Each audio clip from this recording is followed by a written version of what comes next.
अस्सलामु अलैकुम दोस्तों, आज की वीडियो में हम कुरान में बयान की गई एक बहुत बड़ी कौम का वाक़िया सुनेंगे। यह कौम अपने ज़माने की सबसे ताकतवर, सबसे अमीर और बहुत शान वाली कौम थी, लेकिन जब उन्होंने अल्लाह की नाफरमानी की, घमंड किया और अपने नबी को झुठलाया, तो अल्लाह ताला ने उन पर ऐसा अजाब भेजा कि उनका नाम तक मिट गया। यह कौम थी कौम आद और उनके नबी थे हजरत हूद अलैहिस्सलाम। चलिए दोस्तों, इस वाक़िए को आसान शब्दों में समझते हैं। कौम आद कौन थी?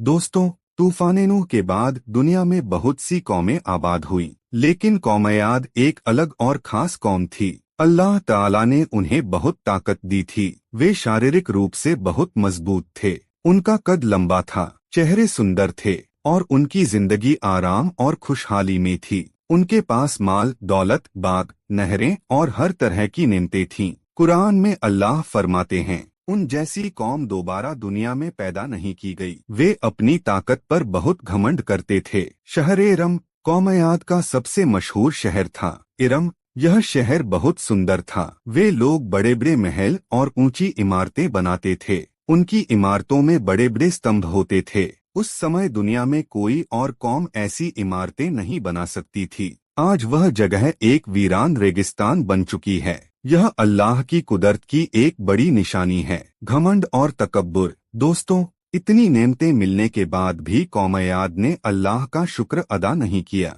उनके अंदर घमंड आ गया। वे कहने लगे, हमसे ज्यादा ताकतवर कौन है? उन्हें लगता था कि हम कभी खत्म नहीं होंगे, लेकिन यही घमंड उनकी तबाही की वजह बना। बुत परस्ती। कौम आद अल्लाह को छोड़कर बुतों की पूजा करने लगी। वे पत्थर के बुत बनाते और उनके सामने झुकते थे। वे समझते थे कि ये बुत उन्हें रोजी देते हैं, उनकी रक्षा करते हैं, लेकिन सच्चाई यह थी कि वे गलत रास्ते पर जा चुके थे। हजरत हूद का आना। अल्लाह ताला ने अपनी रहमत से कौम आद को अकेला नहीं छोड़ा। अल्लाह ने उन्हीं में से एक नेक इंसान को नबी बनाकर भेजा। उनका नाम था हजरत हूद अलैहिस्सलाम। हजरत हूद ने कौम को समझाया और फरमाया, ऐ मेरी कौम, सिर्फ एक अल्लाह की इबादत करो, उसके सिवा कोई माबूद नहीं। अपनी जिंदगी सुधारो, अल्लाह से माफी मांगो। कौम का इनकार। लेकिन दोस्तों, कौम के सरदारों ने हजरत हूद की बात नहीं मानी। उन्होंने कहा,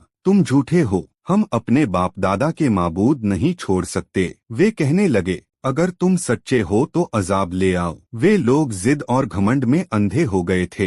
हजरत हूद की नसीहत। हजरत हूद ने उन्हें बार बार समझाया। कभी अल्लाह की नेमतें याद दिलाते, कभी पुरानी कौमों की तबाही का जिक्र करते और कहते, अल्लाह से तौबा करो, वह तुम पर बारिश बरसाएगा और तुम्हें और ज्यादा ताकत देगा। लेकिन कौम ने फिर भी इनकार किया। कौम आद अल्लाह को छोड़कर बुतों की पूजा करने लगी। वे पत्थर के बुत बनाते और उनके सामने झुकते थे। वे समझते थे कि ये बुत उन्हें रोजी देते हैं, उनकी रक्षा करते हैं, लेकिन सच्चाई यह थी कि वे गलत रास्ते पर जा चुके थे। हजरत हूद का आना। अल्लाह ताला ने अपनी रहमत से कौम आद को अकेला नहीं छोड़ा। अल्लाह ने उन्हीं में से एक नेक इंसान को नबी बनाकर भेजा। उनका नाम था हजरत हूद अलैहिस्सलाम। हजरत हूद ने कौम को समझाया और फरमाया, ऐ मेरी कौम, सिर्फ एक अल्लाह की इबादत करो, उसके सिवा कोई माबूद नहीं। अपनी जिंदगी सुधारो,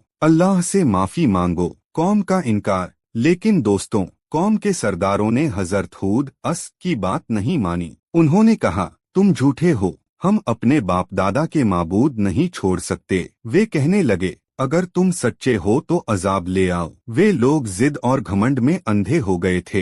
हजरत हूद की नसीहत। हजरत हूद ने उन्हें बार बार समझाया। कभी अल्लाह की नेमतें याद दिलाते, कभी पुरानी कौमों की तबाही का जिक्र करते और कहते, अल्लाह से तौबा करो, वह तुम पर बारिश बरसाएगा और तुम्हें और ज्यादा ताकत देगा। लेकिन कौम ने फिर भी इनकार किया। अकाल का अजाब। फिर दोस्तों, अल्लाह ताला ने उन पर पहला अजाब भेजा। बारिश बंद हो गई, चश्मे सूख गए, खेत खत्म हो गए, जानवर मरने लगे और पूरी कौम परेशान हो गई। यह हालत कई साल तक रही, लेकिन फिर भी वे नहीं माने। अजाब वाला बादल। एक दिन कौम ने आसमान में एक बड़ा सा बादल देखा। वे खुश हो गए और कहने लगे, यह बादल बारिश लेकर आया है। लेकिन कुरान बताता है वह बादल रहमत नहीं था, वह अल्लाह का अजाब था। हजरत हूद अस ने कहा, यह बारिश नहीं, यह वही अजाब है जिसकी तुम जल्दी कर रहे थे। इस वाक़ये से सबक।